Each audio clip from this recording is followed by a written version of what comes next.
Hi friends, welcome to my channel. We started with the chapter Program Analysis from CS1 11th Standard. In this we completed 4 lectures. Now the next thing is to learn flowcharts logic. Okay हमने ये देखा कि basic flowchart कैसा होता है, flowchart के symbols देखे हैं and now the next thing is कि फ्लोचार्ट के लॉजिक क्या होते हैं, मीन्स कितने टाइप के फ्लोचार्ट्स होते हैं. Okay so let's start. First we'll see again that what is flowchart, the method used to represent an algorithm in pictorial form with standard meaningful symbol. मतलब कुछ तो meaningful symbol है जिसको यूज करके हमें flowchart बनाना है based on algorithm. Okay, so this is known as flowchart. There are number of symbols to draw. We saw these many symbols like arrow, there is page connector, condition, print, input, output, start, stop and process or calculation. Okay, these symbols we already saw. Now programming techniques. Okay, अगर हमें programming करनी है तो वो कितने technique की हैं, कितने टाइप्स की हैं. So there are 2 types of programming technique. The first one is structured programming, second one is modular programming. Okay, so we'll see both of these one by one. First of all types of structured technique. तो structured technique जो ये है ना, आप सभी को ये नहीं पता होगा but it is very much important in your 12th for 4 marks. Okay, तो ये आपके बोर्ड एग्ज़ाम के लिए बहुत ज़्यादा इम्पॉर्टेंट है 4 मार्क्स के लिए. स्ट्रक्चर्ड टेक्निक और फ्लो चार्ट लॉजिक. ओके, दोनों का मीनिंग एक ही है, तो उसमें आपको ये ऑल 4 कंटेंट आपको लिखने हैं with a type of flow chart. So the first one is sequential logic, second is selection logic and third one is iteration logic. Okay, जो basic flowchart हमने last 2 क्लास में देखा है, those flowcharts were sequential logic. Okay, कैसे sequential है, कैसे selection होगा, iteration कैसे होगा, we'll see one by one.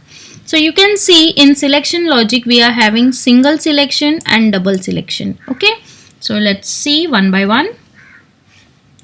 Sequential logic. If you will see the flowchart structure is like this, that is one after the another. Okay, कि वो एक sequence में है. आप जो भी content लिखोगे it will be in sequence. Okay, so let's see the example, that is sum of 2 number. If you want to add 2 numbers you have to use this sequential logic. Okay, so we started the program. Read a and b, c is equal to a plus b and print c. Okay, ये हमने last class में already देख लिया है but you can see here कि ये parallelogram जो draw किया ये इनपुट आउटपुट के लिए है and this rectangle is for process. Okay, and start and stop के सिंबल आपको ऑलरेडी पता है. सो अगर आपके सामने ऐसा कोई भी फ्लो चार्ट है so you should know that this is sequential logic.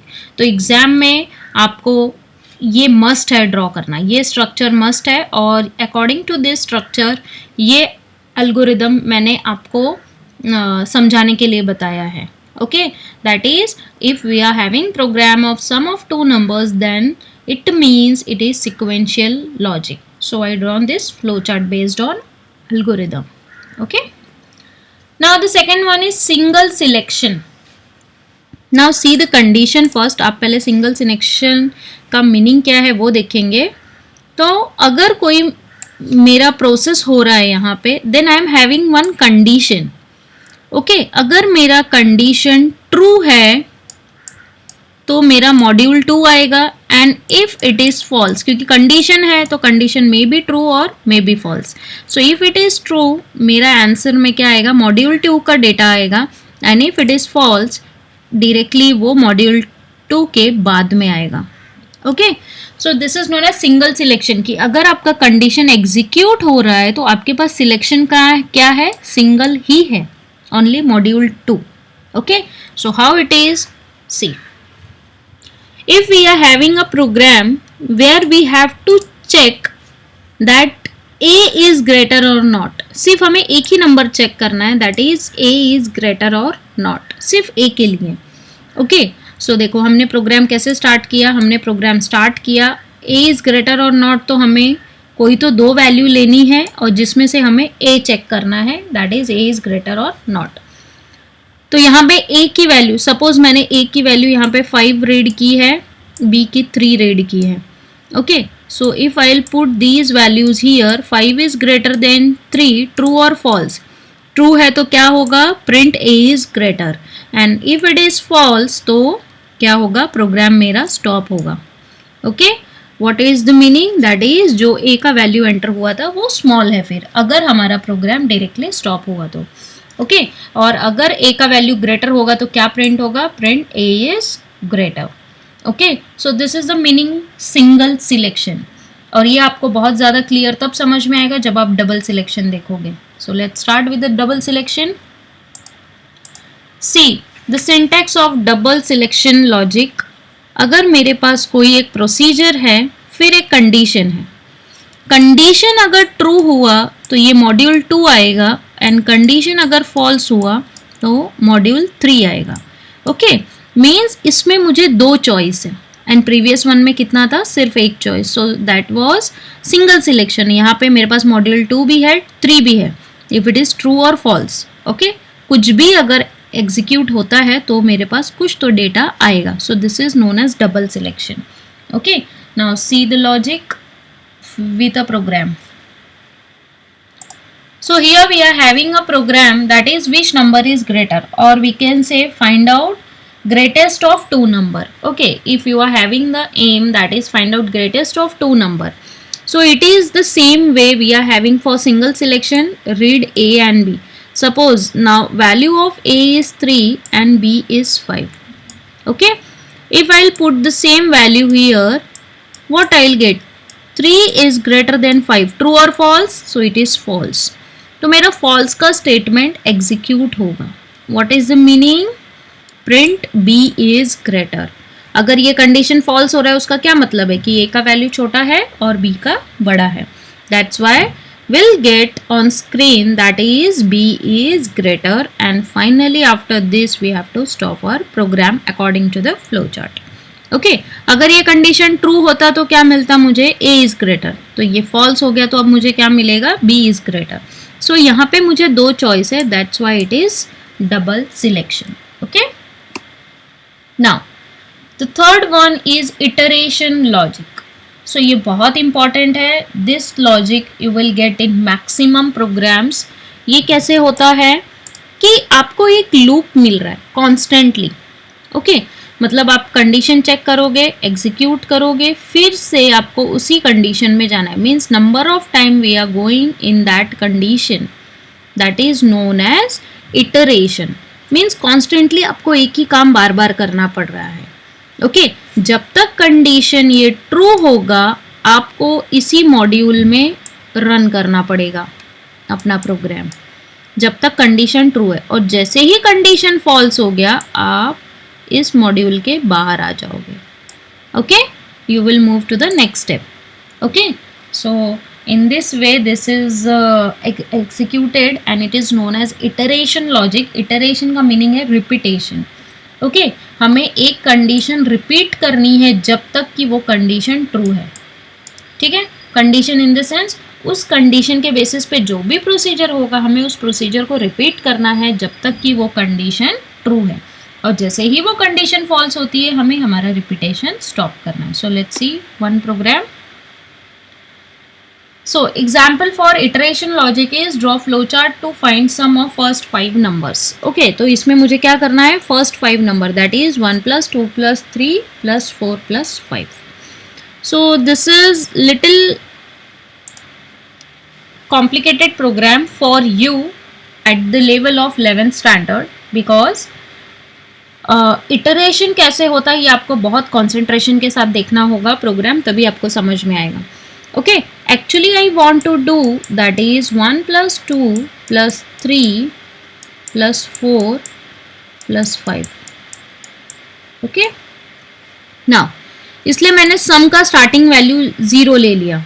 Okay कि मेरे समेशन में जो भी मैं सम कर रही हूँ उसमें कुछ रॉन्ग डेटा ना आए, so starting value will be 0. In this way we have to write in our program, every program जो भी हम प्रोग्राम करते हैं, if we have to find out sum, हमें अगर सम फाइंड आउट करना है तो हमें सम का स्टार्टिंग वैल्यू 0 लेना पड़ेगा, वरना कंप्यूटर क्या करेगा, कुछ भी रैंडम वैल्यू ले लेगा स्टार्टिंग वैल्यू. सो हमें ये बताना है हमारा स्टार्टिंग सम अभी तक 0 है और इसके बाद 0 + 1, 1 + 2 + 3 + 4 + 5 हमें करना है. ओके, सो ये मेरा डेटा है i. i में मेरा पहला वैल्यू क्या है, 1 है. You can see here i का पहला वैल्यू है 1.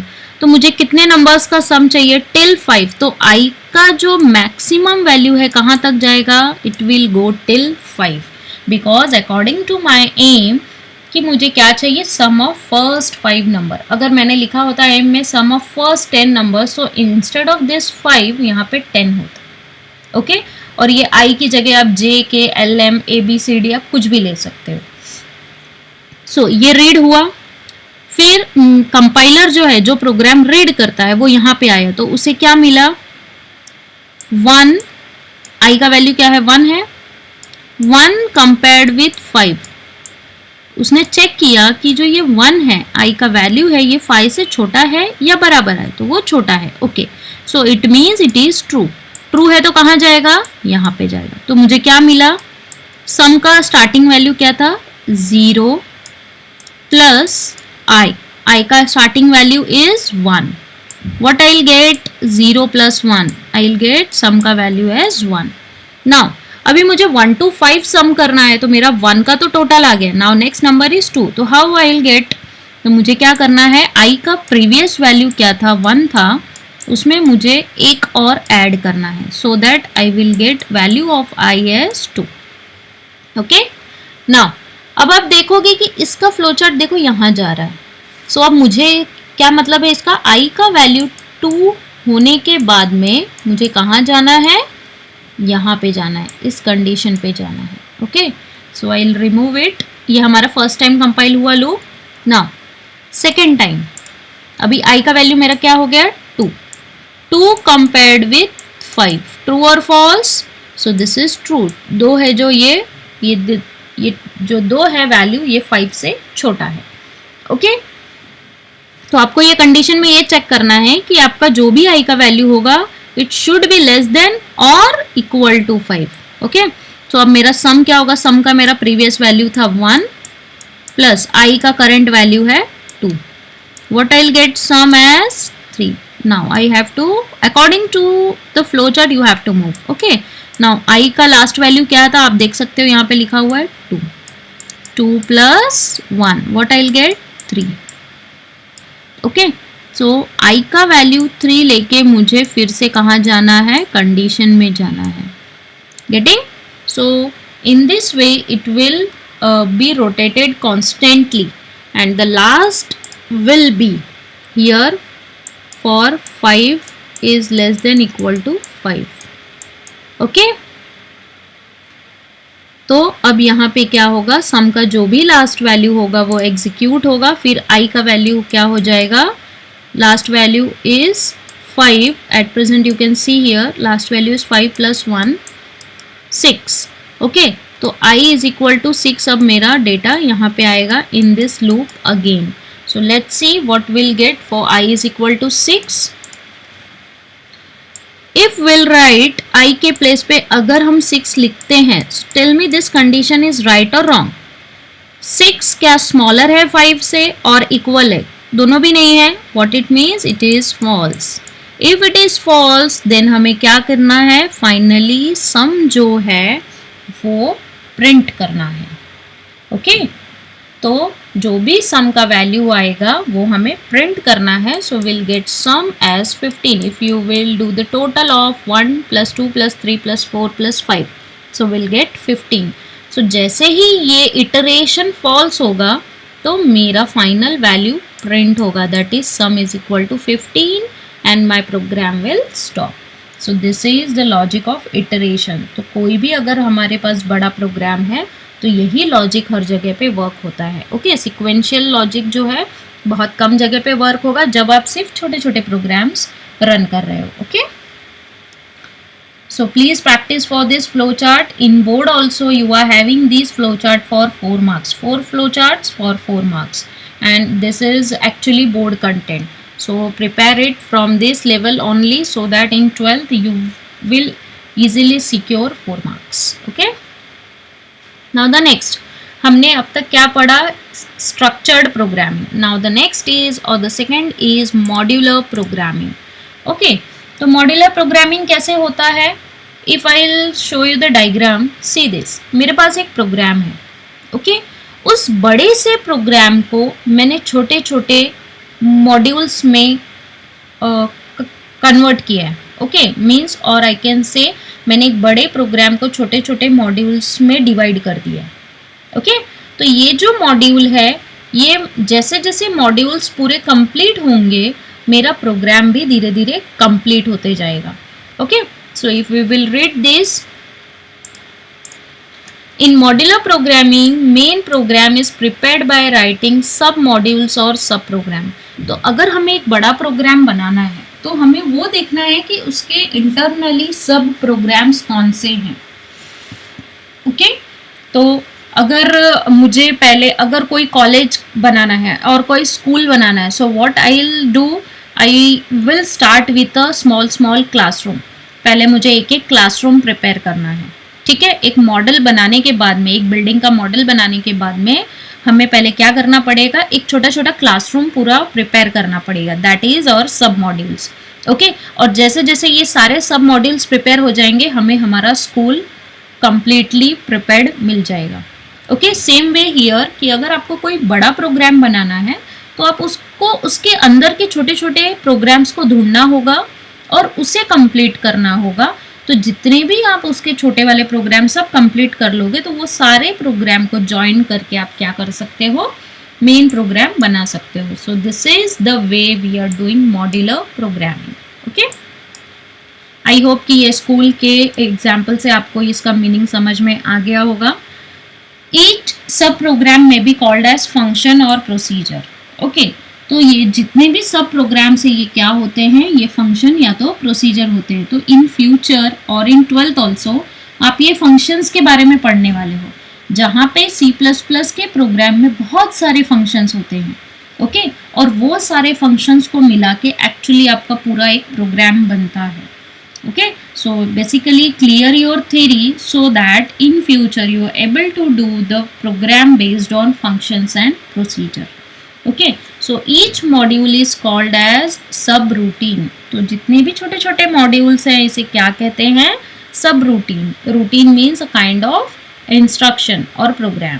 Okay so keep in mind कि कोई भी एक प्रोग्राम बनाने के लिए हमें उस प्रोग्राम को छोटे छोटे पार्ट्स में और सब प्रोग्राम में ब्रेक डाउन करना पड़ेगा और सेपरेटली उसे अगर हमने प्रिपेयर किया, फिर ये सारे मॉड्यूल को अगर हमने कंबाइन किया, so what will get our program. So this is our modular programming. Okay so structured programming is algorithm and flowchart जो हमने किया, but in modular programming we are having such kind of thing, that is functions and subroutines. Okay so this is all about the flowchart logics based on structured programming and modular programming. Next we'll do linear search operation. This linear search is in 12th students and in 12th it is for 3 marks.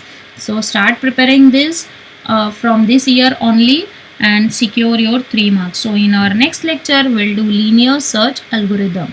Okay so it's really important for board and this chapter is fully in 12th. तो ये chapter जो है आपका ना, ये 12th में एक part है आपका जो completely revised हुआ है. So start preparing this because 12th में वो थोड़ा सा ज़्यादा deep में है. तो अभी at least आप इसका पूरा theory आप prepare करके रखो. Okay and if you are getting any kind of doubt so please convey me your doubts through comments or through email. Okay thank you class.